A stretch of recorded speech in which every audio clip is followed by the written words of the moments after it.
become a legend, a victim of tragedy, who emerges as a symbol of justice. What the hell are you? I'm Batman. But what drives a billionaire to become a crime-fighting vigilante?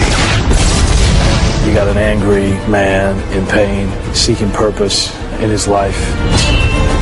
And how do Batman's motivations reflect our own? He is struggling with the very things that you and I struggle with every day. Now, go inside the mind of a superhero. His whole life is a quest to restore meaning. As we use the real-life tools of analysis. There's a technique for people who have fears. It's called exposure. To unlock the psyche of Bruce Wayne, Batman, and the villains who symbolize our darkest desires. I am gonna stop you. You're just a freak. Like me.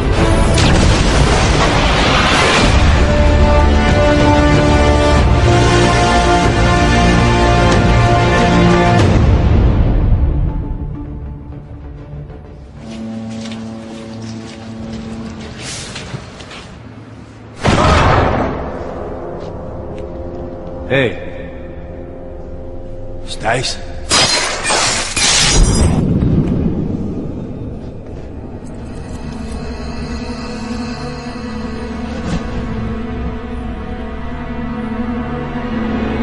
What? What? Crime fighter. Avenger. Vigilante.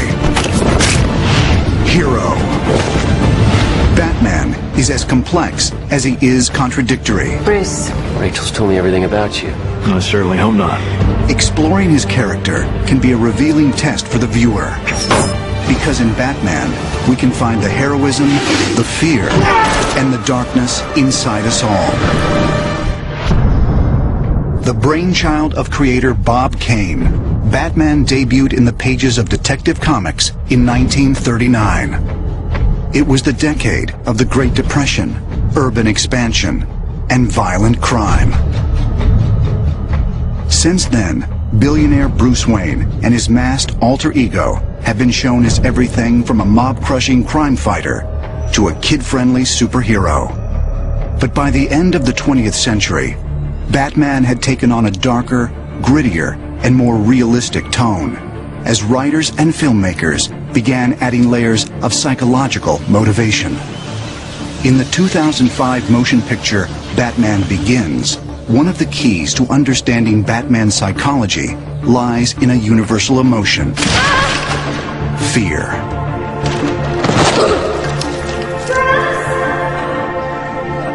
In the film, young Bruce Wayne develops a paralyzing fear of bats.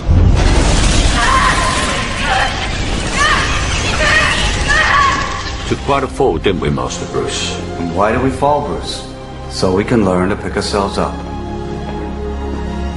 Fear is one of the fundamental psychologies of childhood, and learning how to deal with the fact that we will be afraid, but we will go on to do things despite our fears.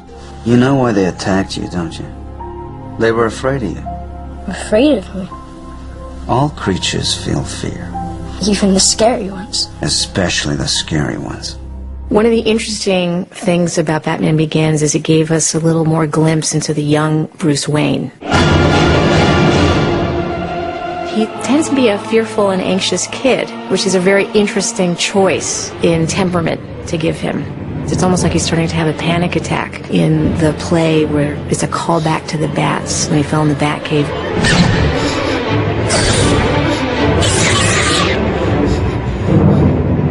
Can we go? He causes his parents to leave the theater because he gets really anxious. Please. Okay, let's go. Central to the Batman mythology is the notion of choice. That's very, very central to everything. The Batman stories portray the alternatives of good and evil, life or death.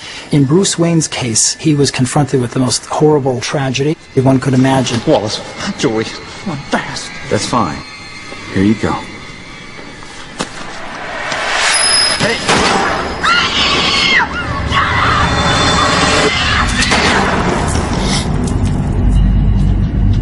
Bruce Wayne is a very plausible character psychologically. Kids generally, even if they're not directly responsible for some terrible event, generally personalize the event and take responsibility for it. Don't be afraid.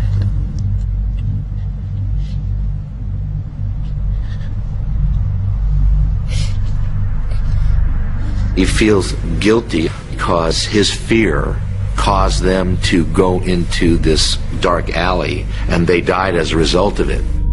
The death of Bruce Wayne's parents is an integral part of the Batman mythology and was first depicted in the November 1939 issue of Detective Comics. It has continued to be incorporated into almost every telling and retelling of his early history. Here's a kid who, at a very early age, learned that security is temporary, is fragile. It was my fault, Alfred. I made them leave the theater. If I hadn't gotten scared. It was nothing that you did. It was him. It raises a question, which is, am I ever going to be secure? Can I ever trust anybody who won't also be taken away? I miss him, Alfred.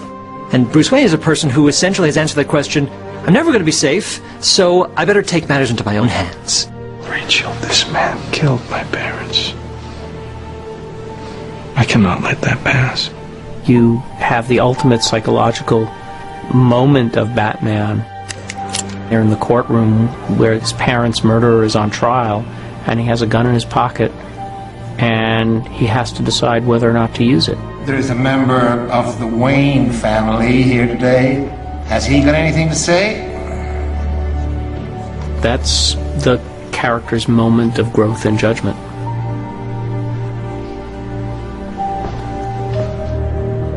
When people experience a traumatic event, it often calls into question fundamental beliefs they have. And this is the way that trauma can be a very powerful, positive force in inducing growth. With Bruce Wayne, he became dedicated to avenging, not revenging, but avenging his parents' death and protecting innocent people from criminal acts.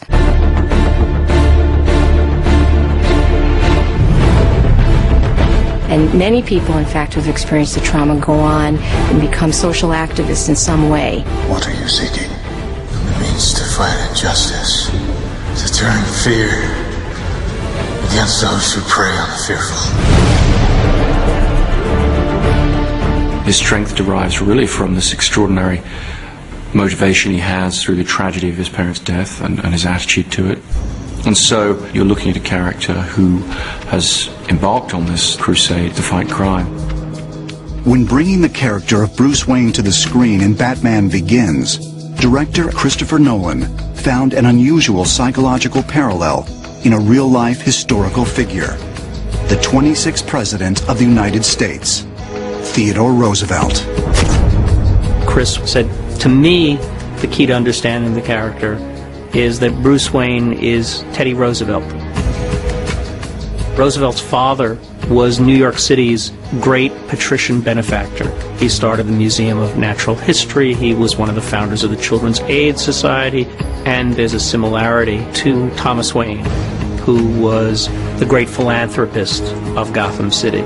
People less fortunate than us have been enduring very hard times. So we built a new, cheap public transportation system to unite the city. Like Bruce Wayne, Teddy goes through deep family tragedy. His mother and wife die on the same day. He goes off to the Dakota Badlands, probably to kill himself. Reforges himself in that situation and comes back and becomes this insane police commissioner bicycling through the city in the middle of the night. He's the Rough Rider, what we know as the iconography of Teddy Roosevelt. That's really the psychology that plays out in Bruce Wayne. Your anger gives you great power, but if you let it, it will destroy you.